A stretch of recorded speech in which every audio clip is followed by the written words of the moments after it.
ಇಂದಿಗೆ ಸರಿಯಾಗಿ 17 ದಿವಸಗಳ ಹಿಂದೆ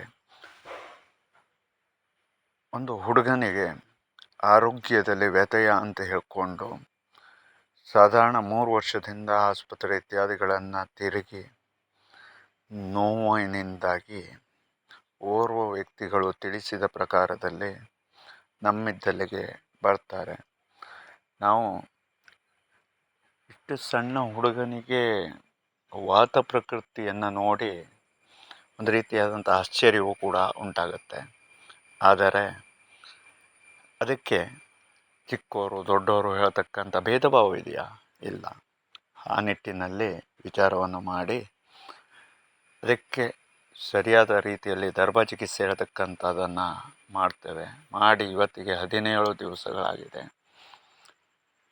ಬೀಗು ಆನಂತರದಲ್ಲಿ ರಕ್ತ ಸಂಚಾರ ಇತ್ಯಾದಿಗಳೆಲ್ಲದು ಕೂಡ ಸರಿಯಾಗಿದೆ. ಸ್ವಲ್ಪ ಮಾತ್ರ ನೋವು ಹೇಳುವಂಥದ್ದು ಇದೆ ಬಿಟ್ಟರೆ ಮಿಕ್ಕಿದೆಲ್ಲವೂ ಕೂಡ ಸರಿಯಾಗಿದೆ. ಇಡೀ ಶರೀರದಲ್ಲಿ ಆತನಿಗೆ ಆಗ್ತಕ್ಕಂಥ ಹಿಂಸೆಗಳೆಲ್ಲ ಕಡಿಮೆ ಆಗಿದೆ ಎಂಬುದಾಗಿ ಅವರ ತಂದೆಯವರು ನಿನ್ನೆನ ದಿವಸದಲ್ಲಿ ತಿಳಿಸಿರ್ತಾರೆ.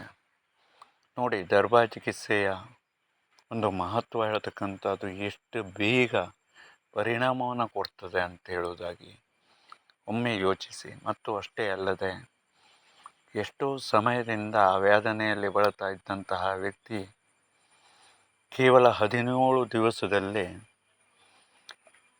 ಆರಾಮಾಗ್ತಾರೆ ಅಂತ ಹೇಳಿದರೆ ಇದಕ್ಕಿಂತನೂ ಅದ್ಭುತವಾದಂತಹ ವಿಚಾರ ಇನ್ನೊಂದು ಯಾವುದಿದೆ?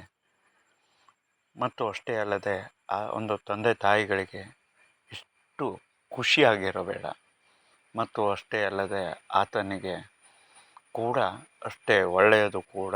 ಅನಂತರದಲ್ಲಿ ಮುಂದಿನ ದಿವಸದಲ್ಲಿ ಆತ ಕಾಲೇಜು ವಿದ್ಯಾಭ್ಯಾಸಗಳನ್ನು ಮುಗಿಸಿ ನಿಜವಾಗಲೂ ಉತ್ತಮವಾದಂತಹ ಒಂದು ಪ್ರಜೆಯಾಗಿ ಹೊರಹೊಮ್ಮುವುದರಲ್ಲಿ ಸಂಶಯವೇ ಇಲ್ಲ. ಯಾಕೆ ಅಂತ ಕೇಳಿದರೆ ಇಂತಹ ಸಮಸ್ಯೆಗಳು ಯಾರು ಬ್ರಿಲಿಯಂಟ್ ಸ್ಟೂಡೆಂಟ್ ಅಂತ ನಾವು ಕರಿತೇವೆ ಅಂಥವರಿಗೆ ಒಂದಲ್ಲ ಒಂದು ರೀತಿಯಾದಂಥ ತೊಂದರೆ ಇರ್ತಕ್ಕಂಥದ್ದು.